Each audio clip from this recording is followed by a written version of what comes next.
छत्तीसगढ़ में स्थित तपकारा भारत में स्थित एक ऐसा गांव जो अनेकों रहस्यों से तथा जंगलों से भरा पड़ा है, जिसके बारे में शायद ही किसी को पता हो।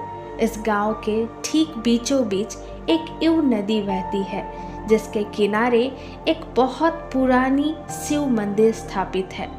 इसके बारे में बताया जाता है कि इस मंदिर के 400 मीटर की दूरी पे एक गुफा है, जिसे नागलोक का द्वार कहा गया है।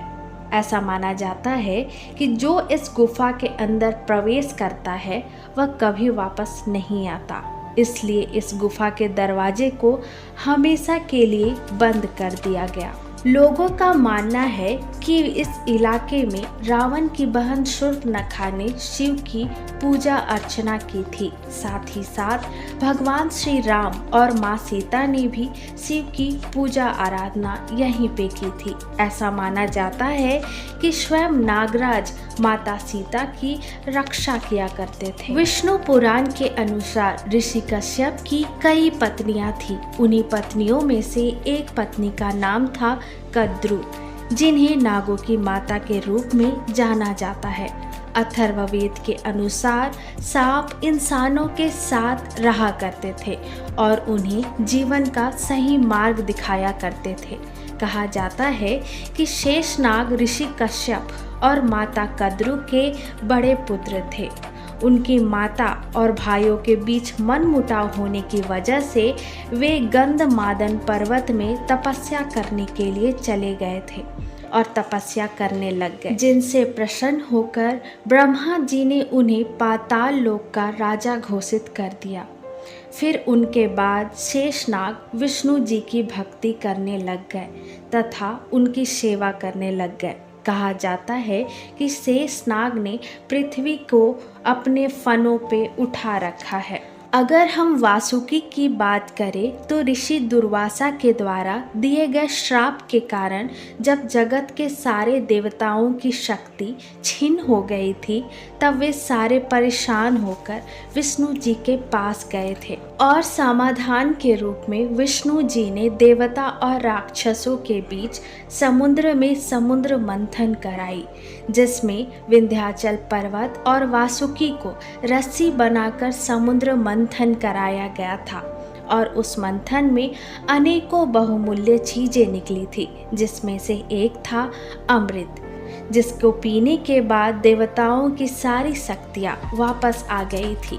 और अमृत के साथ जो विष निकला उसे भगवान शिव और वासुकी ने ग्रहण कर लिया। वासुकी को विष ग्रहण करते देख भगवान शिव प्रसन्न होकर वासुकी को अपने गले में धारण कर लिया। पौराणिक कथाओं के अनुसार बताया जाता है कि नागवंशों ने इंद्रप्रस्थ पर कब्जा जमा लिया था। इंद्रप्रस्थ वापस पाने की चाह में अर्जुन ने कई नागों को मार गिराया था, जिसकी वजह से सभी नागवंश अर्जुन के शत्रु बन गए थे और मौका मिलते ही अर्जुन से बदला भी लेना चाहा। और एक बार वे गंगा के तट पर अकेले भ्रमण कर रहे थे, तो ऐसा मौका पाते ही नागराज ने अपनी पुत्री लूपी को अर्जुन का वध करने को भेजा, पर लूपी अर्जुन को देखकर मंत्र मुग्ध हो गई और उसे पसंद करने लग गई, जिसकी वजह से अर्जुन और नागराज के बीच मित्रता का संबंध स्थापित करना चाहा।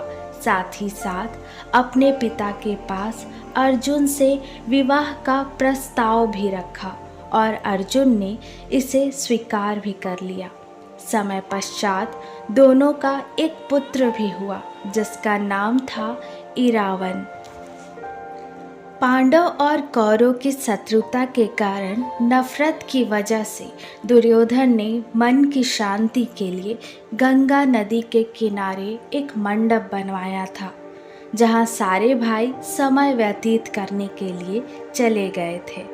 पर दुर्योधन भीम से बहुत नफरत करते थे और उसने भीम के खाने में विष मिला दिया और भीम की लाश को नदी में फेंक दिया।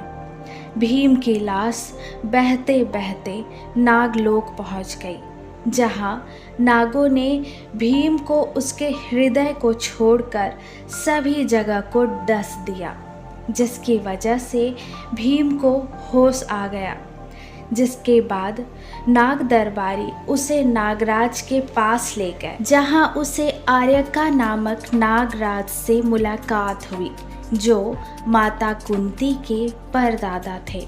जिसके बाद भीम को 1000 हाथियों का वरदान प्राप्त हुआ। आज के लिए बस इतना ही दोस्तों। आज की वीडियो आपको कैसी लगी प्लीज़ हमें कमेंट में बताना, और अगर इस तरह की वीडियो आपको पसंद है तो आप हमारे चैनल को लाइक करें, सब्सक्राइब करें। तब तक के लिए जय हिंद, वंदे मातरम।